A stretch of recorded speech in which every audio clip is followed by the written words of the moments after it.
But I wanted to take this moment to talk about the Houston Rockets, who's led by former Celtics coach Ime Udoka. Remember that guy?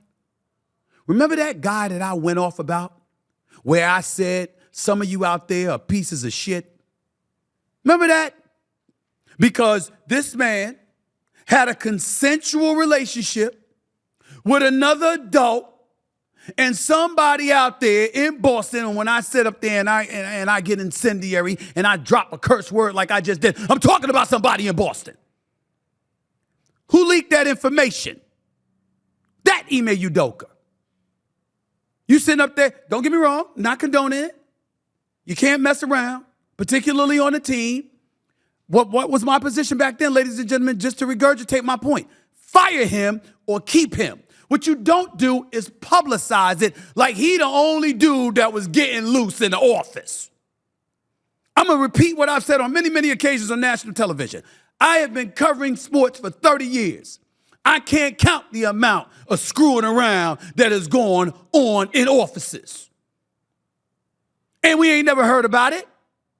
I know at least 3 executives who were fired in the last 2 years because they were getting loose. Nobody knows anything. All anybody knows is that they moved on.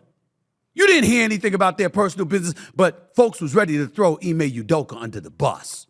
They wanted his career ruined. They wanted to take this brother out. And then some of you out there who don't know how to mind your damn business, plastered poor Nia Long's face all over the place like she did something wrong. The woman's fine. She's a beautiful actress. She's a great mama. And the whole bit, her personal relationship with him at that time was none of anybody's business. And y'all use that as an opportunity to throw her face into the mix. No regard for her whatsoever because you wanted to ruin Ime Udoka's career that bad. Well, it ain't working. The brother that took the Boston Celtics to the NBA Finals in year 1, when Brad Stevens, who's a hell of a coach, by the way, and now a hell of an executive for the Boston Celtics, couldn't do it in 7. Ime Udoka did it in year 1, and they lost to the Golden State Warriors in the finals because Steph Curry went berserk. He gets axed out, moved out. Joe Mazzulla takes over. They lose in Game 7 of the conference finals after being down 3-0, overcoming the three-game deficit, tying at 3-3, losing in Game 7, primarily because Jason Tatum got hurt early in the game. And now Boston's the best team in basketball. And we thought that was also the end of Ime Udoka because look at Boston, look at Boston, look at Boston. Well, look at the Houston Rockets. They've won 8 straight. 8 straight. They're a 500 team.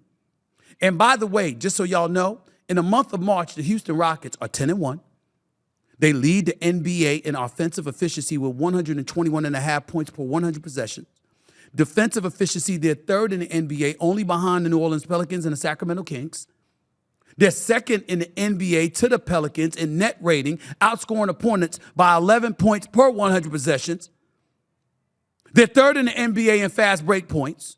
Their turnover percentage is the lowest in the NBA. Their pace leads the NBA.